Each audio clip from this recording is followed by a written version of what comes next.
দীর্ঘ 15 মাস চিকিৎসার পর কয়েকদিনের জন্য দেশে ফিরেছিলেন ঢাকাই সিনেমার জনপ্রিয় অভিনেতা ইলিয়াস কাঞ্চন।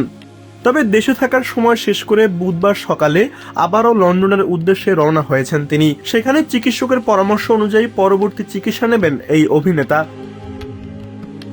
ইলিয়াস কাঞ্চনের গড়া সংগঠন নিরাপদ সড়ক চাইয়ের ভাইস চেয়ারম্যান লিটন এরশাদ জানান, দেশে থাকাকালীনও সংগঠনের বিভিন্ন কার্যক্রমের খোঁজখবর নিয়েছেন কাঞ্চন। লন্ডনে ফেরার আগে তার একটাই অনুরোধ ছিল, সবাই যেন তার জন্য দোয়া করেন এবং নিরাপদ সড়কের আন্দোলন চালিয়ে যান।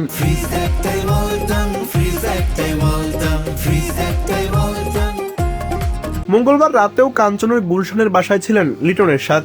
পরে সামাজিক যোগাযোগ মাধ্যমে তিনি জানান, বিদায়ের আগে শারীরিক অসুস্থতার মধ্যেও সংগঠনের কাজ এবং সড়কে শৃঙ্খলা ফেরানোর বিভিন্ন বিষয় নিয়ে আলোচনা করেছেন কাঞ্চন, পাশাপাশি দিয়েছেন প্রয়োজনীয় নির্দেশনাও। লিটন এরশাদ তার দ্রুত সুস্থতা কামনা করে সবাইকে দোয়া করার আহ্বান জানিয়েছেন।